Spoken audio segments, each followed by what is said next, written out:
Welcome to the Fellowship Podcast, a place where we get to know the people who make up the Baptist Bible Fellowship. In each episode, we sit down with pastors, missionaries, and ministry leaders from across our fellowship to hear their stories, their ministry journey, and a few lessons they've learned along the way. Our goal is simple: to connect leaders, share stories, and strengthen the mission. And now, here's your host, Randy Harp. Let's join the conversation. Well, welcome to our next episode of the Fellowship Podcast. I'm your host, Randy Harp. It's great to be with you guys, and I'm excited to share a conversation with one of my good friends, Kevin Carson. Kevin, welcome. Oh, it's a pleasure to be with you. I'm excited both for this podcast as well as my opportunity to spend time with you. Oh, yeah, always fun. Hey, take just a few minutes and share a little bit about your background growing up in Kentucky and how much you really spent fishing on the lake. Are the stories true? Well, I think we could probably measure it in weeks, not in hours. So yes, those were true. I think it was a blessing growing up as a pastor's son in Bowling Green, Kentucky. My dad had grown up there, so he was going to go to Ethiopia as a missionary, Mom and he, when the field closed. And so his church had an opening and they invited him back. And so he and Mom prayed about it, talked to the church, and basically said, until Ethiopia opens or God determines otherwise, we'll come and we will help and pastor the church. Well, he eventually became pastor emeritus of about 40 years later, just maybe 45 years or so. But the reality is we had the pleasure of growing up in Bowling Green, growing up around family, both Mom and Dad. They were high school sweethearts. So we had family all around us. And multiple generations. It was just a joy to grow up in a small town, to grow up in and around family, which doesn't happen a lot for pastors' kids. Yeah. And to grow up in the same local church. What a joy it was to see really my entire life lived in one spot. And the folks around me knew Dad as a youngster, and then Dad's seen multiple generations. It was a blessing, the whole thing. That's very rare for that to happen. Yeah, and I consider it a great privilege, no doubt. Yeah. Related to fishing, we did a lot of it, both as a family, but then when Mom and Dad would go to junior camp or high school camp or whatever the camp was they were at, a lot of times we would stay with my grandparents or my aunt and uncle, and they would take us to the lake for the week. It was easier to, I think, keep us contained. With my twin brother and older brother and sister, it was easy to keep us contained at the lake as it was anywhere. So fishing out of a boat or off the bank? Mainly out of a boat. Yeah. We did some bank fishing. We'd meet other relatives there and there'd be multiple boats and we'd have a great time. Yeah. All right. Time for the stories. What's the biggest fish you've ever caught? Oh, that's a great question. I think it's a smallmouth. At Kentucky Lake, and actually it was with my son. It's been since I was an adult. Growing up, the biggest one I ever caught as a young kid with my dad or my granddad was a largemouth on Kentucky Lake with the purple hellbender. So you know the specific, right? Yeah, I always keep a purple hellbender in the boat. And I occasionally, when fish aren't biting, I tell my son, one of the kids that are with me, I say, hey, let me get out the purple hellbender and we'll get this thing going. So it's been one of those things we've laughed about. For years. Yeah. So what's in that lake? Is it mainly smallmouth, largemouth, or a little bit of everything, or what? It's a little bit of everything. It's for years and years and years, it was a great largemouth fishery.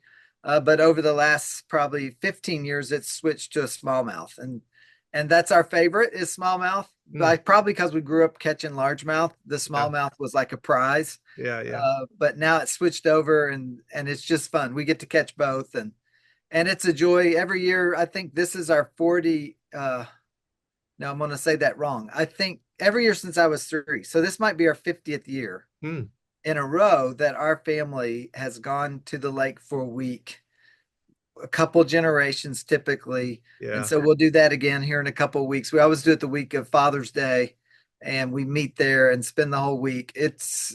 So we have introduced our kids to the same thing we grew up doing. Yeah. It is. So you got a grandchild going with you this time, going fishing there? He's already been, but he'll be there again. And it is so much fun. we offered one year we couldn't go. One year we were going to have a hard time doing more than just one thing. And so we asked our kids, hey, what do you prefer? Do we can go to Florida, or we can and spend the week in Orlando, or we can go to Kentucky Lake. Hmm.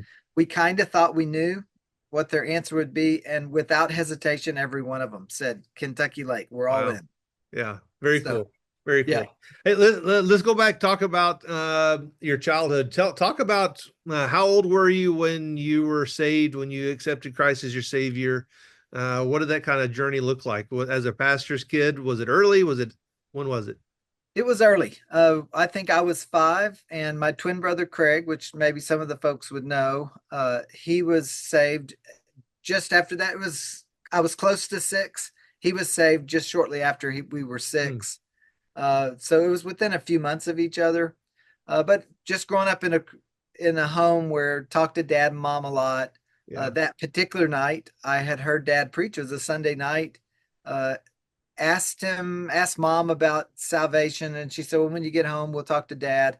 And so we were on our living room couch. I know the house and know the location, Wow. and just all the other kids had gone to bed, and he held me back, and we talked about it, and we knelt down there by the couch, and I asked God to forgive me my sins and save me. Wow. Yeah. And was baptized. It took a couple years before I was baptized. They weren't quick to rush into it. Sure. Um, and then it just goes from there. But Hmm. the story itself, just full of church life. Really, that was what we did. Yeah. Now, I'm assuming growing up in a pastor's home, there were lots of people that came into your life that were probably influencers on you, Hmm. early on in life. So who were some of those people that maybe that were friends with your parents or pastors that came in, or maybe just some people in the church or neighbors, I don't know, or fishing partners Yeah. that were influencers on you early on? Well, let me answer that 2 ways, because you just said something that's really important. One is that would be the church members. Uh, I ended up becoming a senior adult pastor. It was my first job in ministry because the people who had poured into me my entire life were people of all ages. Hmm. And the senior adults were just special as we went along. Yeah. And so I could see in the fellowship at that point, this was 1994, 1995. I'd got my first job in 96. Uh, I could see that no one did that work, right? It wasn't something we really paid attention to at all, but they were sweet people, and they had invested so heavily in me as a child, and as a preteen, as a teenager. It was my hope to be able to invest back into them. And so that's where I started, was with senior adults. Hmm. But it's because hours and hours with senior adults and with people of every age, adults, in the local church. So that would be one way to answer that question. The other way would be to talk about people you probably have never heard of before. Hmm. I think the only person I could mention that was a friend of mine in my youth that you would know probably is Harold Brown.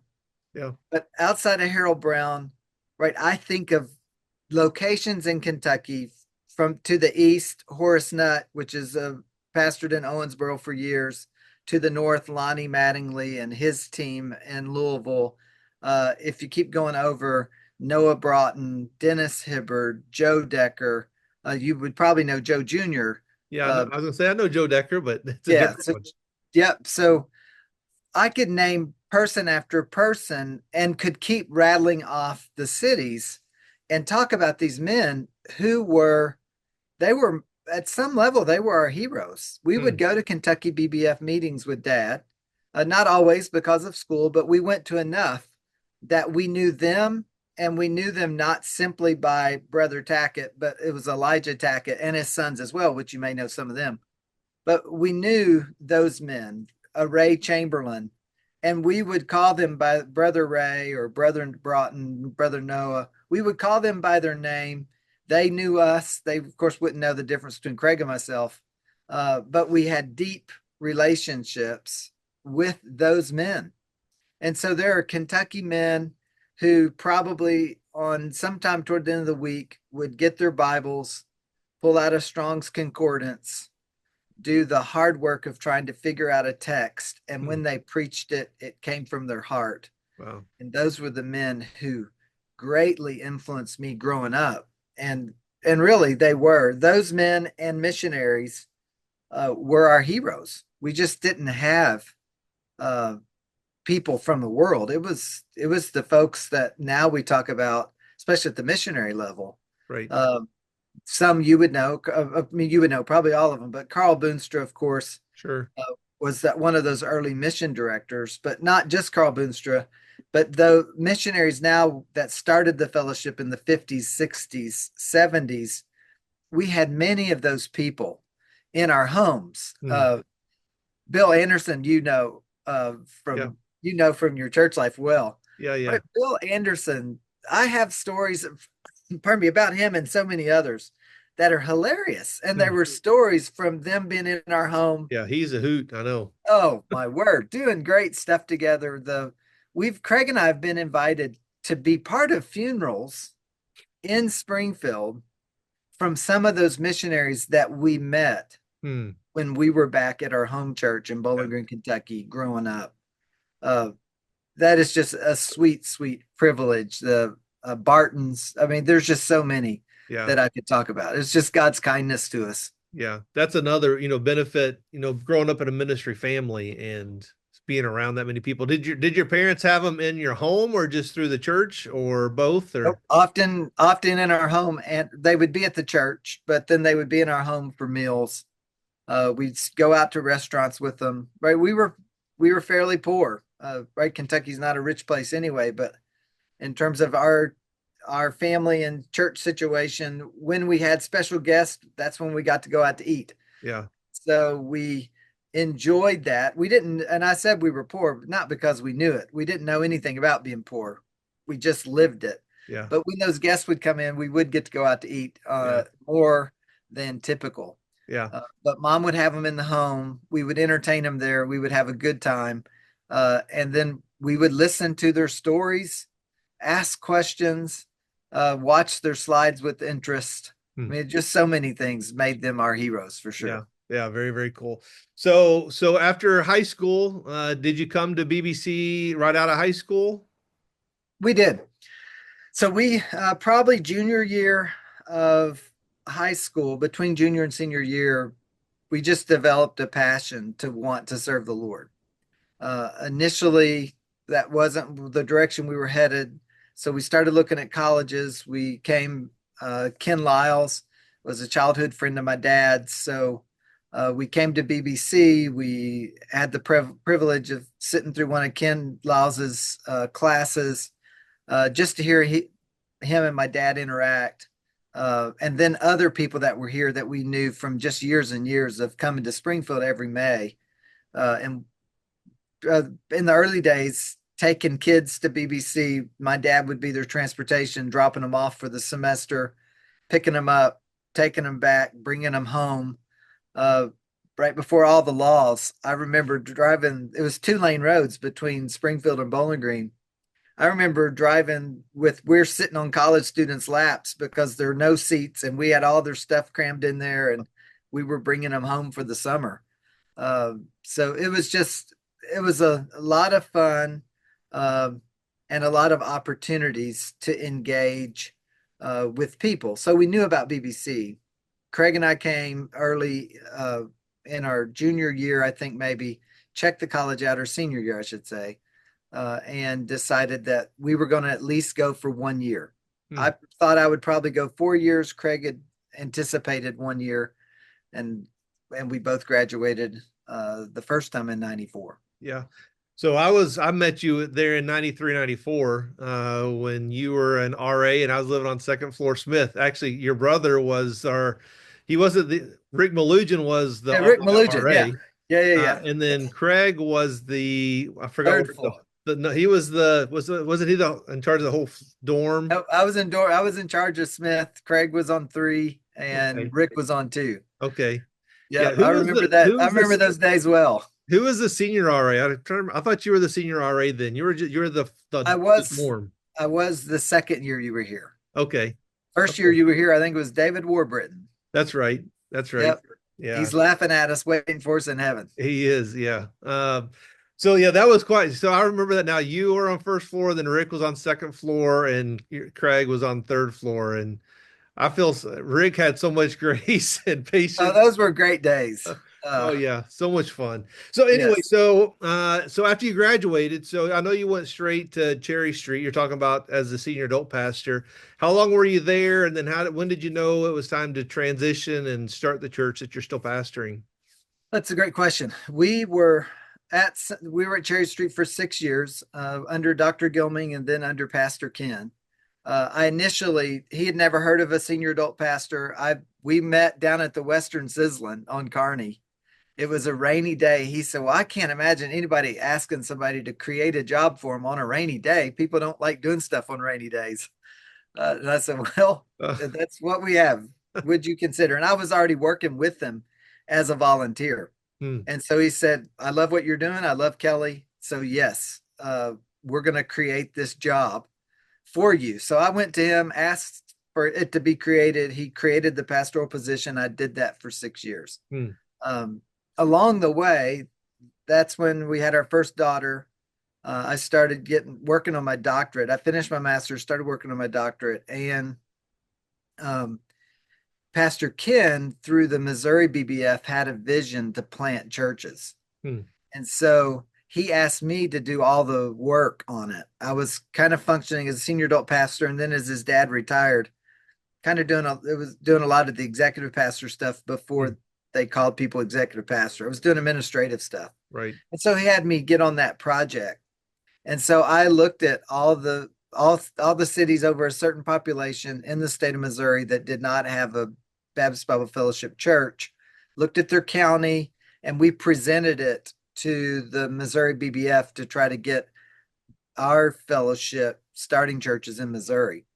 And through that, I noticed that Christian County, which is just a county south of us here in Greene at Springfield, Christian County had been the number one growing county for 2 decades. Hmm, We had the Ozark Baptist Temple that had just had good days, had bad days. It was nearly closed hmm, in those days. Um, and I just developed a burden of to go there and plant a church. I'd always wanted to be a church planter. And through that project, Ozark became the place that when I was talking with Kelly and praying about it, we just felt the burden for that city. And so asked Pastor Ken if he would be willing to let us go just one county south and plant a church. Things were a lot different then. Now, if you're in Springfield, you talk about going to Ozark, it's just a quick hop in the car and go. right. Back then, it was like a big deal. Hmm, Right, we had members of Cherry Street actually in Ozark, and occasionally the pastors would be like, "Well, don't go down there to get." I think there was a document we needed signed one time. They said, "Yeah, don't worry about that until you're actually going to be in Ozark. That's too long of a drive." Right? It's like this long journey. yeah, Of course, now with roads and stuff, you yeah. can hardly tell the difference. So it was by God's grace that He used Pastor Ken and a project he had me to do Hmm. to really give me a burden for Ozark. So in 2002, we started Sonrise and have been serving there since. Yeah. Now I know just a couple of years ago, you actually moved into your first permanent building, right? That you built. Yeah. What's that So process like? it was wild because it was during the COVID year.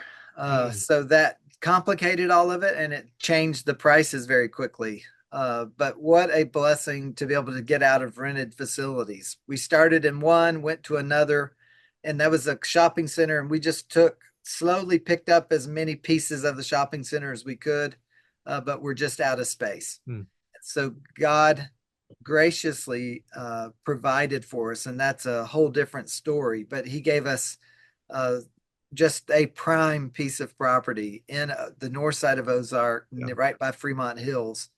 To More importantly, real close to Lambert's, right? Yeah, just down the street from Lambert's, first exit between Ozark and Nixa, and at Fremont Hills. Really, we're a great crossroads, and God graciously gave it to us. We noticed the property for sale, my wife and I, when we were out driving, Hmm, and there were several signs on the corner of the property that pointed toward other churches. And I said to Kelly, Rick Warren said, because back in the 90s, Cherry Street was really influenced by Warren. I said, Rick Warren always used to say at the conference, you don't want the property where the sign is pointing to, you want the property that has all the signs on it. Mm, And so point. Kelly and I said, this would be gorgeous. This would be beautiful. No intention of ever looking into it. And God's providence, Mm. he essentially had it given to us. It was just amazing. Uh, Talk a little bit, probably, as across the fellowship and probably even outside the fellowship, you're probably known more as a biblical counselor than you are as a pastor. Hmm. You were a part of starting and launching the biblical counseling program at BBC Mission University. Where did that desire come from? Or have you always felt kind of a call to counsel or a compassion towards others, or where did that come from? That's again, I think that's a fun question to answer. Because I often say I didn't choose counseling. Counseling chose me and God's providence. Kelly and I had our first child, and she was born early due to some complications with the pregnancy. And she lived for a month and she died. And in that process, the administration at BBC, the president, and all the way to the academic deans, they were just praying for us. They knew about us, they knew about the story, they were praying for our daughter.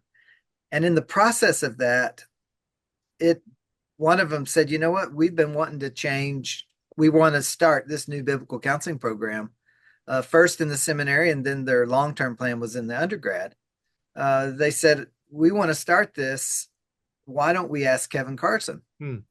And so they came, actually, one of them came to the hospital where we were there with our daughter. I went back to a waiting room at Cox and said, this is a wild place to ask you, but would you consider starting a biblical counseling program? Or they said actually counseling. And I said, well, I don't counsel, right? I don't know why you would ask me to do a counseling program because I don't counsel. All I am is a pastor, and I sit down with the Bible and I talk to people and I help them think through how does the Bible apply to what's going on in their life. But I don't do counseling because the counseling I learned at the school, of course, was integration. It was related primarily to psychology more than it did the Bible in those days, except for Dr. Cook's class. And so I just said, I don't do that stuff. I stick with the Bible. And they said, we know. That's why we want you to come do it. And so that started the process. And it was early on enough in the biblical counseling world that God just granted me sweet, sweet, sweet friendships. Hmm. And at this point, I have the pleasure of knowing almost everybody in that world that's at the leadership level.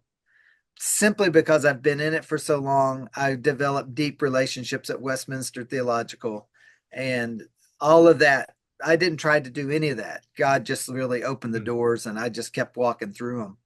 And so that has been a joy. And I do get to write a lot and travel a lot and speak a lot. Those things are just God's kindness. I don't deserve any of them. I always say one day they're going to figure me out and they won't ask me to do any of this. Yeah. But until then, I'll keep teaching people and training people as much as possible. So that's, a statement I say often is God never wastes a hurt. So, and that's when you went through what you went through, I mean, God used that to kind of catapult you into this ministry that he had prepared for you. He did. And I would say the big lesson I learned through it is compassion. I don't know that I had a great heart of mercy.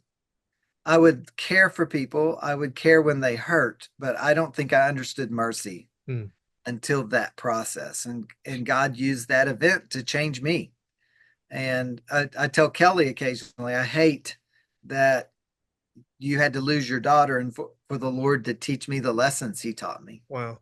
But I needed them. And I'm a different person. I'm a different dad. I'm a different husband, certainly a different pastor. I've been a different professor because of what happened in those days. Yeah.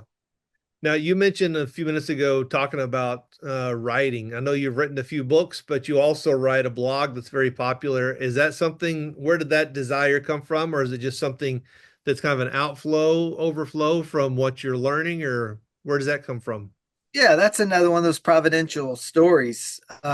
You'll recall we had a Springfield employee murder a young girl My memory says she was about 8 years old as she was coming home from school one day, and she was actually part of a local BBFI church, and it was just devastating. The granddad sent me a text that day and said, "Our granddaughter's gone missing. Please pray." And so the alerts went out all over Springfield. Everybody started looking for this young girl, only to find out that the police had found her within about an hour and a half, 2 hours. Just the story. I won't go to the story because it's horrific what happened to her, but it brought Springfield to its knees at some level. The whole place was so impacted by this story. And I said to one of our church members, I said, somebody needs to talk to the city. Somebody has to be able to just say, this is what comfort is. This is what God is up to, that somehow wrap their arms around the city and provide them comfort. And this guy I talked to at the church said, well, yeah, I know how to make blogs. Write what you would say to him, and I'll get it online today. And that's what happened. I went home. I wrote that first article. He put it up that night. Back then, he named it PastorKevinsBlog.com, I think. And within a couple of hours, I think on that first day after it was posted, we had 25,000 reads. Wow. In the city, and it just went from there. It's just something that, again, providentially, I didn't ever think I would do a blog. I just said somebody needs to talk to our community, and that's where it came from. So how long ago was that? How long have you been posting on that blog now? 2014. Yeah. So now the readership's, God has continued to bless it. It's not important how many people read it, but God has been so kind, and I get to write and interact with bloggers, from some pretty cool bloggers from all over. That's just been a joy too. Yeah. What's that website so people can go to it? Well, now it's kevincarson.com. Yeah. So they couldn't find Pastor Kevin's blog very easy. And so I finally had some church members say, you just have to get this changed. And so we did. I've always been embarrassed to have something named after my name, but yeah, it is great. It is a great blog, and we use it, share a lot of your stuff even on the Tribune website. So yeah, the Tribune, it would have never been possible had the Tribune under Keith really was the primary one, but Dr. Randall first started asking, and Keith would help me edit. Keith was really a great help in those early days to get my writing voice, to begin to put that stuff together. Yeah, he's great. Keith Bassam, great at helping you to discover that. I mean, he's great at grammar, and then helping you write in your language.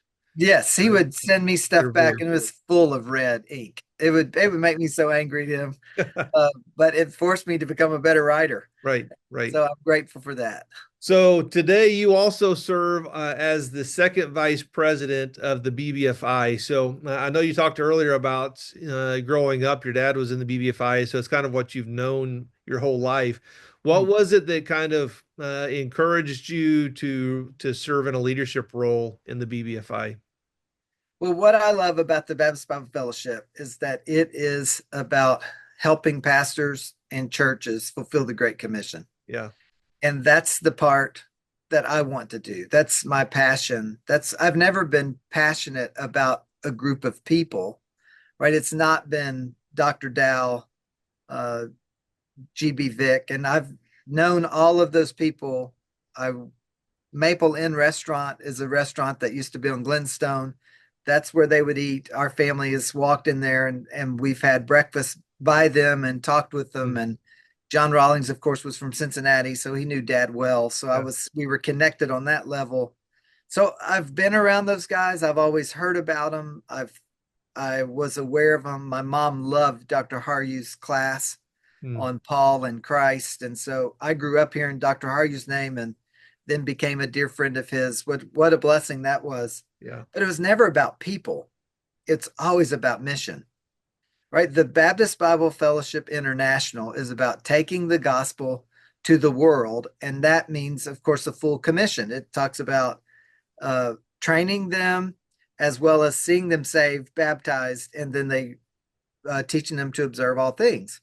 And that's what we do. And that's who we are. And And that has just been a blessing of my life to be part of a group of Baptist pastors who are about that work. Yeah. And so it is a joy. I've served at Baptist Bible College now for 26 years. And never because I liked, never because of a particular individual, or never because of I just want to be at a college, but because it's through this ministry I can be used as a tool to fulfill the Great Commission, which is the commission also of the Baptist Bible Fellowship International. And so that's why I love serving in this role as VP of Education, but have served at the state level, been a field rep for years. Those things bring me joy because it's part of the larger work God is doing all around the world. Yeah, that's great. So let's talk about some lessons maybe you've learned along the way. So you are Dr. Carson now. You are full of wisdom and knowledge, lessons learned through your life. What's something that you would share with maybe a young leader? We just had graduation not long ago here at the college in Springfield, and maybe one of those guys, or maybe if you go back and talk to yourself 25, 30 years ago, what's something you would say to someone just getting started in ministry? Well, I love the verse in Acts 13 when it says, David, after he had served his own generation by the will of God. I love that phrase because it emphasizes service and it emphasizes doing it according to God's will. Right. So I think when we do it according to God's will, there's an internal perspective of I need to walk in God's will. I need to be God's man. Right. The 1 Timothy 3 qualifications. 1 Timothy 4 is one of my favorites in verses 6 through 16. What a blessing to be able to think through, how do I live my life every day? So I need to be emphasize and be passionate about what God is doing in me so that I'm walking in God's will, or at least walking according to the word. And then the broader sense of God's will, I don't know what God's going to do, right? My goal early in ministry was to function and study so that whatever God called me to, I could say yes to. I didn't want to limit myself by laziness or limit myself for some other reason early. I just wanted to be able to say yes in the future. So I did study a lot. I did a couple of things that helped make those doors be possibly open, but I didn't start with a dream and then try to live it, right? My goal has never been to have my name in lights, has never been to be popular by any person's expression, or to help convince everybody I'm X, Y, or Z related to leadership or whatever.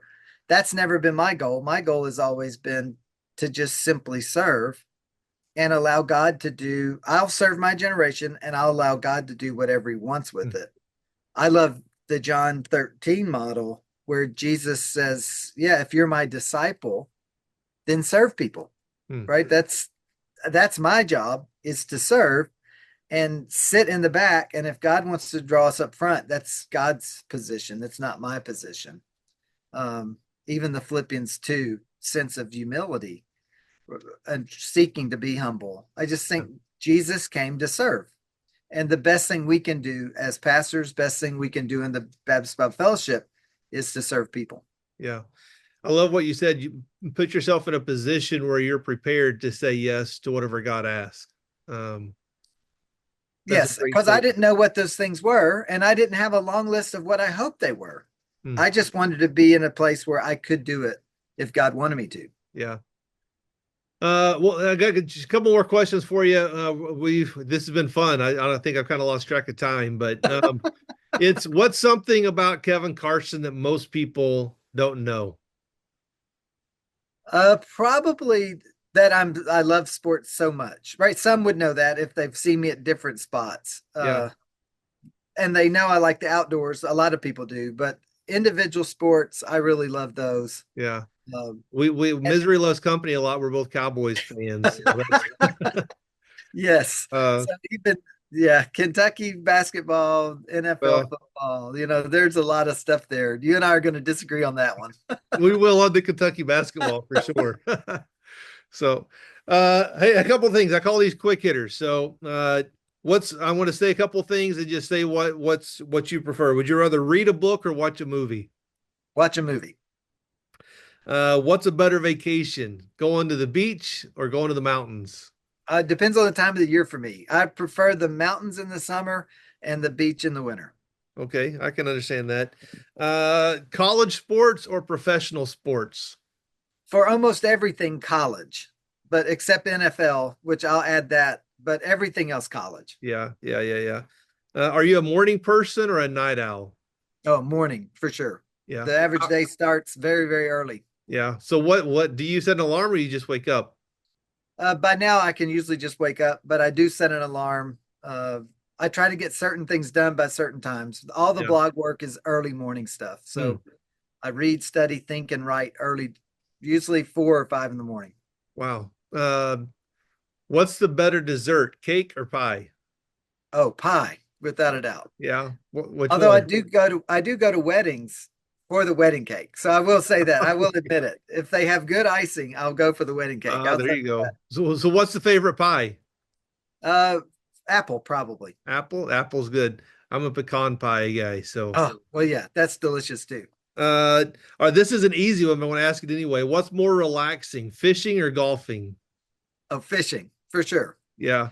Or in my life, at least. How often today and right now do you go fishing? I know we're heading in summer when we're recording this, but I try to go during trout season because there's a group of men in my church who like to go every week. I try to go for a few hours every other week just so I can spend time with those guys. Yeah. Outside of that, just personal fishing when my family want to go. I try to make time to do that. But years and years ago, Ray Adams and I went all the time. As ministry increased, that had to decrease. So he and I don't get to fish as much anymore. But yeah, at least every other week. Yeah. Who's your favorite Bible character outside of Jesus? That's a great question. Probably Paul. That would be my guess. But Old Testament, Joseph. But that's a difficult question. There's so many different answers I could give you. Oh, yeah. People that know me know I say all the time, this is my favorite passage, and that's about 150 of them. Yeah. So.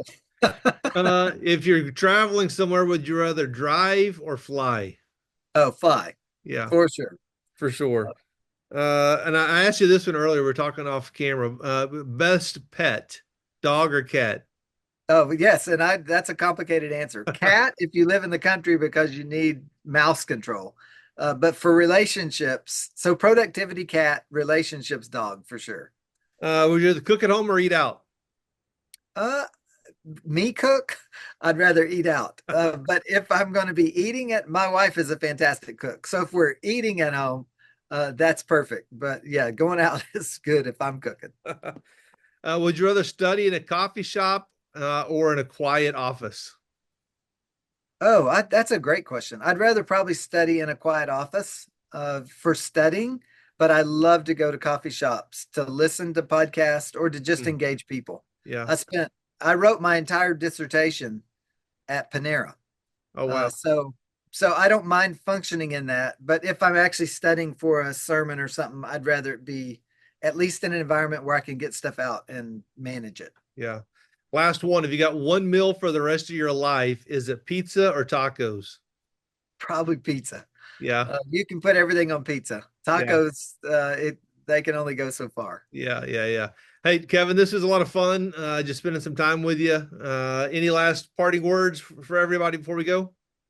I would just say what a blessing it is to serve the Baptist Bible Fellowship and to be part of it. I know this is the Fellowship podcast. It's fairly new, but it is a blessing to know that we're doing this together. Yeah. Right. That it is not me or you. It's not about an individual or an executive team. It's about all of us together striving to get the Great Commission accomplished. And our role together is to help each other do that better. Yeah. And so what a blessing that is. Yeah, very good. Great closing thoughts. So everyone, thanks for joining us on another edition of the Fellowship Podcast. Hope you enjoyed this conversation with Kevin Carson and looking forward to sharing more conversations with you down the road. God bless.